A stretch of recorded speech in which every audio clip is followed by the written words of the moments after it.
ओम शांति। बाबा के महावाक्य सुनते हैं। बाबा कहते, मीठे बच्चे, जितना समय मिले अंतर्मुखी रहने का पुरुषार्थ करो। बाहर मुक्ता में ना आओ, तब ही पाप कटेंगे। पर्सन चढ़ती कला का पुरुषार्थ क्या है, जो बाप हर बच्चे को सिखलाते हैं। उत्तर, पहला पॉइंट, बच्चे चढ़ती कला में जाना है तो बुद्धि योग एक बाप से लगाओ। फलाना ऐसा है, यह ऐसे करता है, इसमें यह अवगुण है, इन बातों में जाने की दरकार नहीं।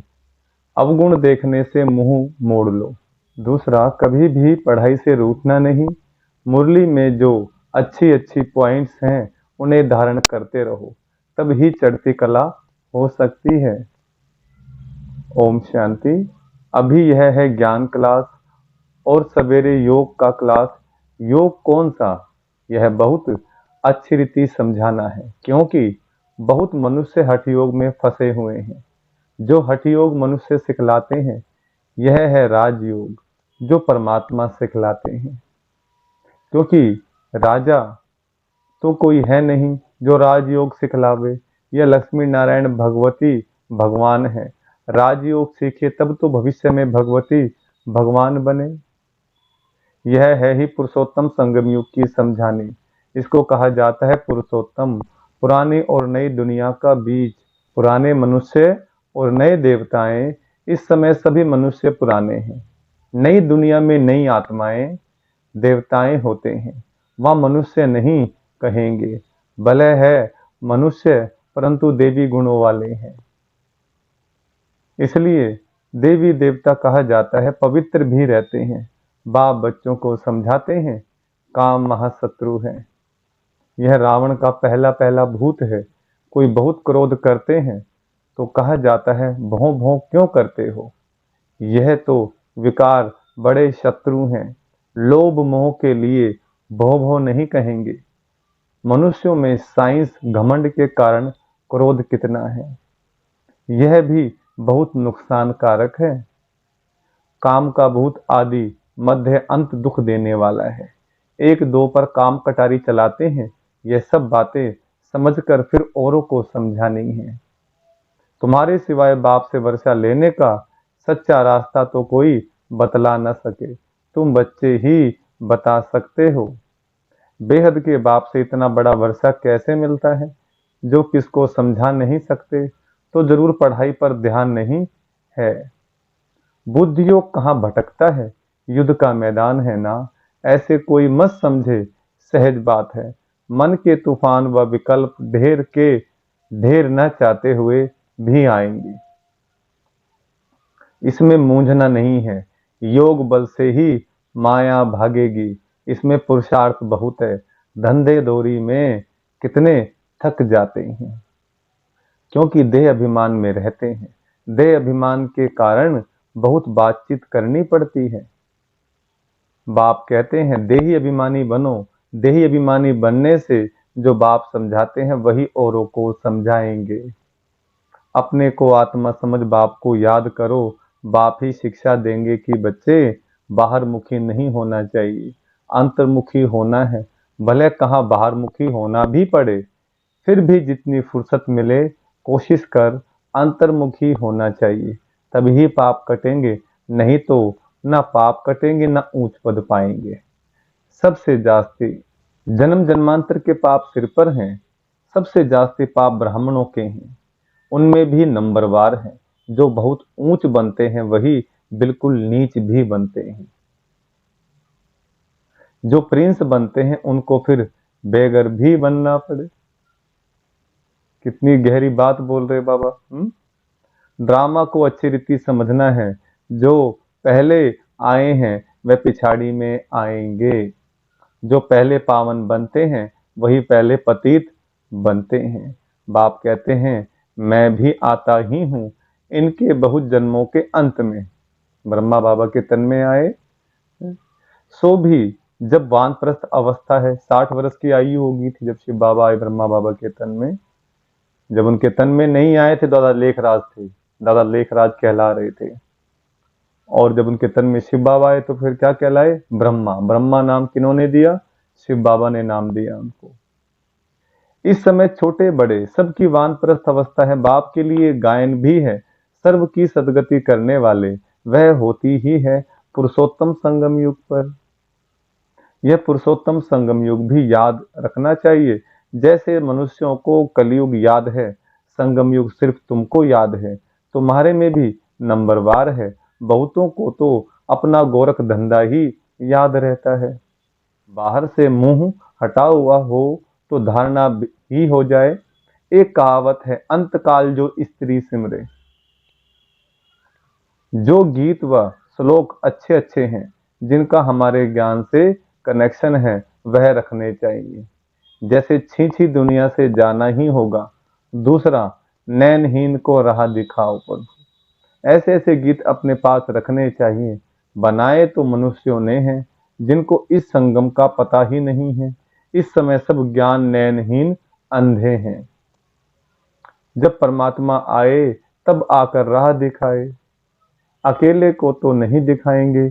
यह है उनकी शिव शक्ति सेना। यह शक्ति सेना क्या करती है? श्रीमत पर नई दुनिया की स्थापना। तुम भी राजयोग सीखते हो, जो भगवान के सिवाय कोई सिखला ना सके। भगवान तो निराकार है, उनको तो अपना शरीर है नहीं। बाकी जो भी हैं सब शरीरधारी हैं। ऊंचते ऊंच तो एक बाप ही है जो तुमको पढ़ाते हैं। यह तो तुम ही जानो, तुम्हारे में भी नंबरवार है, तो तुमको वार्निंग देनी चाहिए, बड़े बड़े अखबार में डालना चाहिए। मनुष्य जो योग सिखलाते हैं वह है हठ योग। राजयोग एक परमपिता परमात्मा बाप ही सिखलाते हैं, जिससे मुक्ति जीवन मुक्ति मिलती है।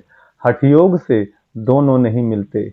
वह हठ योग जो कि परंपरा से चला आता है, पुराना है। यह राजयोग सिर्फ संगम युग पर बाप ही सिखलाते हैं।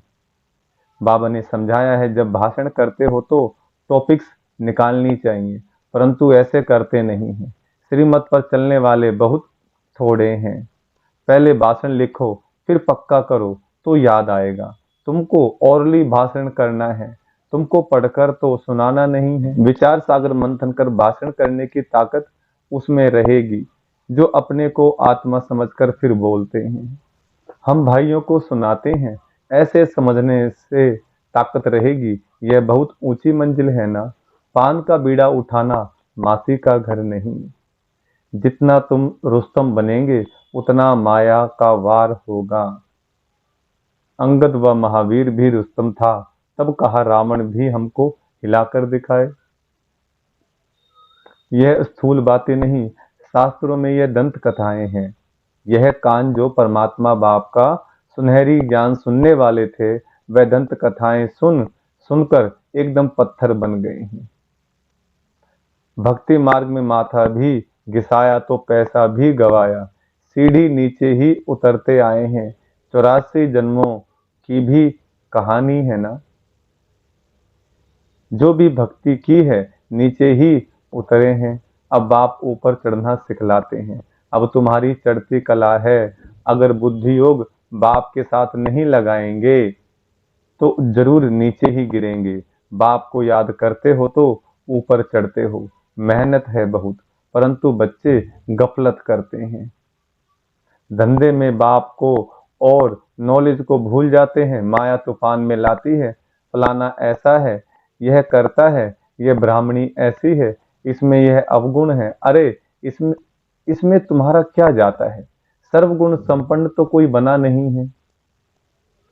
कोई का अवगुण ना देख गुण ग्रहण करना है। अवगुण देखो तो मुंह मोड़ लो। मुरली तो मिलती है, वह सुनते धारण करते रहो। बुद्धि से समझना है, यह बाबा की बात बिल्कुल ठीक है। जो बात ठीक न लगे छोड़ देनी चाहिए। पढ़ाई से कभी रूठना नहीं चाहिए। ब्राह्मणी से व पढ़ाई से रूठना गोया बाप से रूठना। ऐसे बहुत बच्चे हैं जो फिर सेंटर पर नहीं आते हैं। भले कोई कैसा भी है, तुम्हारा काम मुरली से है। मुरली जो सुनाए उनमें से अच्छी अच्छी पॉइंट धारण करनी है। किसी से बात करने में मजा नहीं आता तो शांत करके मुरली सुनकर चले जाना चाहिए। रूठना नहीं चाहिए कि हम यहाँ नहीं आएंगे। नंबरवार तो हैं, यह भी अच्छा है।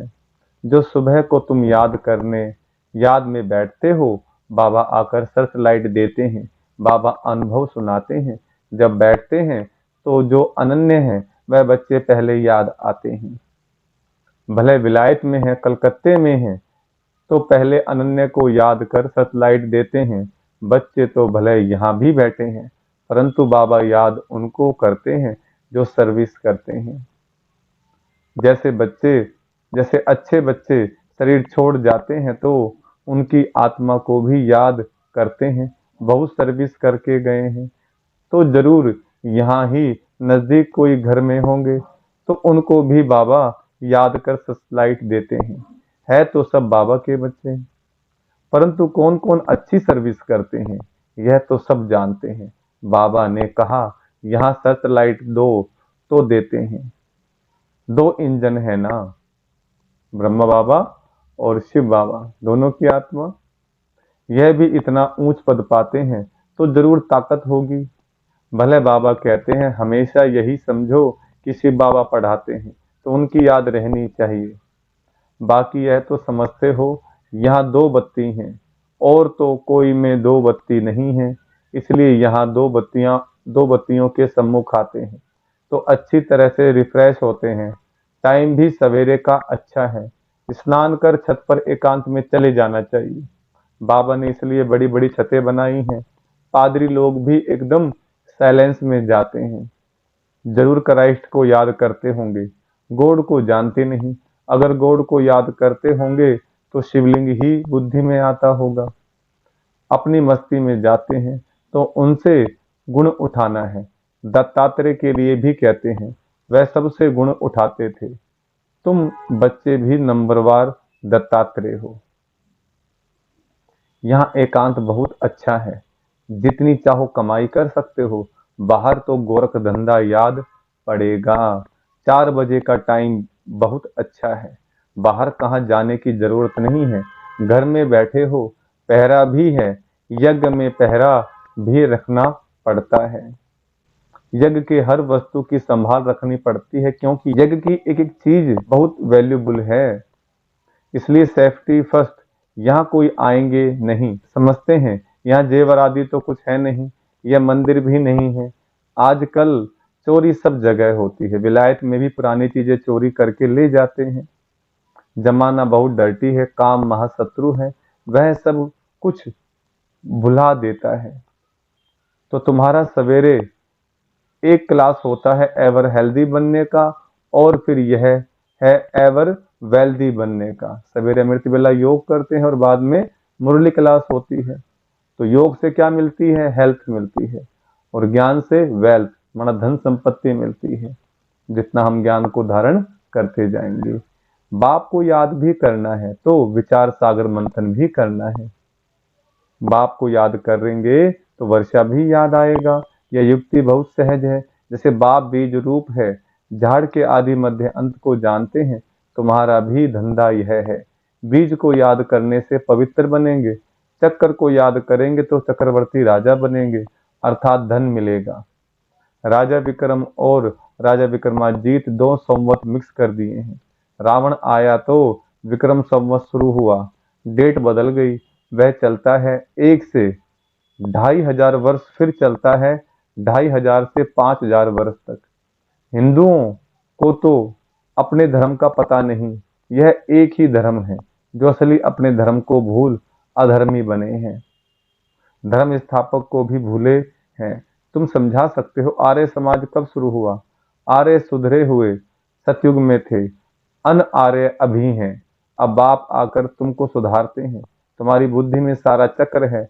जो अच्छे पुरुषार्थी हैं वह खुद भी जानते हैं, औरों को भी पुरुषार्थ कराते हैं। बाप है गरीब निवाज, गांव वालों को संदेश देना है। 6 चित्र काफी हैं। 84 के चक्कर का चित्र बहुत अच्छा है, उस पर अच्छी तरह समझाओ। परंतु माया इतनी प्रबल है जो सब कुछ भुला देती है। यहाँ तो दोनों लाइट इकट्ठी हैं, एक बाप की एक इनकी, दोनों जबरदस्त है। ब्रह्मा बाबा और शिव बाबा दोनों ही पावरफुल हैं, परंतु यह कहते हैं तुम एक ही जबरदस्त लाइट को पकड़ो। ब्रह्मा बाबा कह रहे हैं कि तुम खाली एक ही शिव बाबा को याद करो। सब बच्चे यहाँ भागते हैं, समझते हैं डबल लाइट है। बाप सम्मुख सुनाते हैं, गायन है तुम ही से सुनूं, तुम ही से बोलूं, तुम ही संग खाऊं। परंतु ऐसे नहीं, यहाँ बैठ जाना है। 8 रोज काफी हैं, अगर बिठा दें तो ढेर हो जाएं। माउंट आबू में अगर सबको बिठा दिया जाए तो कितनी भीड़ हो जाएगी।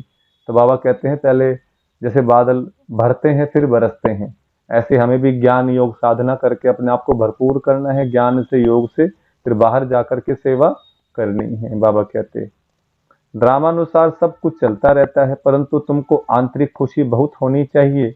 वह खुशी उन्हें होती जो आप समान बनाते हैं। प्रजा बनावे तब राजा बने। पासपोर्ट भी चाहिए। बाबा से कोई पूछे तो बाबा फट से कहते हैं अपने को देखो, मेरे में क्या अवगुण है। स्तुति निंदा सब सहन करना पड़ता है।